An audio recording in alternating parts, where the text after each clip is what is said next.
Do you sometimes find that your lessons towards the end fizzle out and you have to be rushing to pack up and send the children out to play?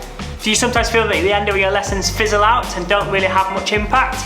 If so, then I've got the perfect video for you, because today I'm going to talk to you about how you can end your lessons really well.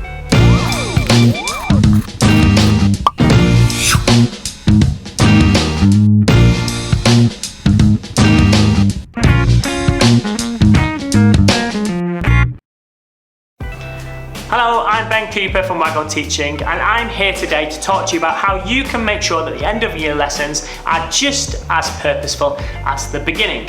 Yes, a lot of teachers focus on the beginning of their lessons and how they can really engage the children really quickly and hook them into the learning.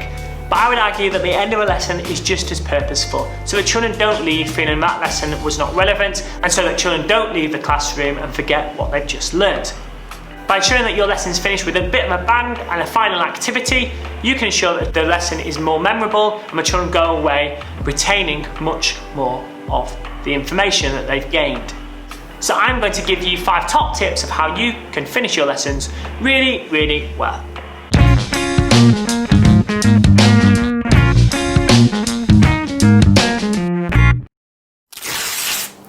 Okay, my top tip number 1 is vocabulary. You can ask the children at the end of a lesson to put on a post-it note or write on a whiteboard 3 key pieces of vocabulary that are key to what they have learned today. For them to evaluate that and retrieve what they've learned over that lesson and write it down as 3 pieces of vocabulary, you're asking them to summarise and evaluate their learning. Once those key pieces of vocabulary have been shared, they can be put up on a working wall or shared with the rest of the class for them to retrieve and recall in future lessons. Okay, top tip number 2. This is a great form of feedback and challenge that you can ask children to respond to in their book, or they can do it verbally or written on a whiteboard. You can ask the children about the key steps that they have taken over that lesson. This generally works quite well in terms of maths lessons where the children have been working through some form of column addition or a written method, where the children are encouraged to break down the steps that they are needed to complete one mathematical calculation. By breaking this down, you get to evaluate the steps that they've been taking over the lesson to really learn that new concept, and they're summarising their journey. This can then be turned into steps of success or success criteria that can be shared on a working wall, and the children can reflect back on the steps that they've taken in order to complete the activity. This is really useful when you're thinking about written calculations, because the children can refer back to these steps in order to remind them down the line when they have to retrieve this information of what steps they need to take in order to complete the calculation. Top tip number 3 is the one thing not to forget. So at the end of a lesson, you ask the children what is the one thing from this lesson that they absolutely must not forget. Again, they have to go back and evaluate what they've learned and think about the one thing that they've been tripped up on over that lesson, the one thing that they keep forgetting. For younger children, in writing, it might be that they always forget to put full stops, and so I would ask the children to write in capital letters, either in their book, on a whiteboard, wherever it might be, as a reminder, do not forget capital letters.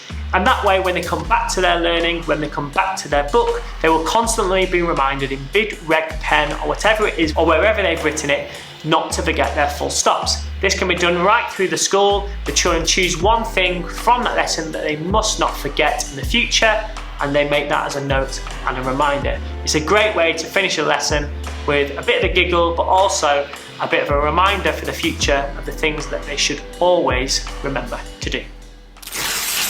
Activity number 4 is what was the most challenging part of a lesson. This really asks the children to think about what was it they found most difficult during that lesson. The subtle difference between this and the previous one is this can be focused on a celebration.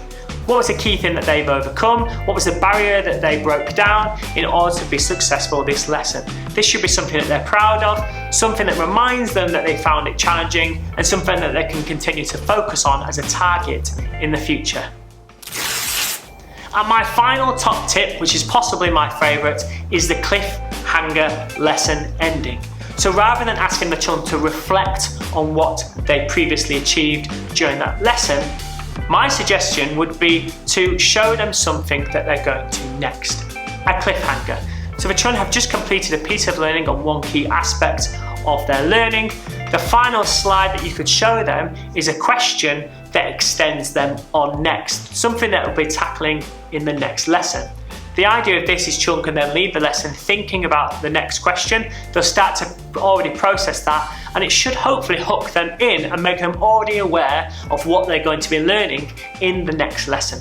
This also encourages a bit of flipped learning, where the children may go home and research a little bit. But the idea of it is it engages children's brains and starts to get them thinking about what they might be doing next and excites them for the next lesson. So there we are, 5 top tips on how you can finish your lesson nice and smoothly with a bit of a conclusion that gets the children thinking either about what they've achieved, an evaluation of what they've just learned, or gets them thinking about the next lesson. I hope you found this video useful. Please share any other ideas on our social media or message me, and I will be happy to put them into another video. Please subscribe to the YouTube channel. Please follow us on social media. If you're looking for more great teaching ideas, then head to waggleteaching.com.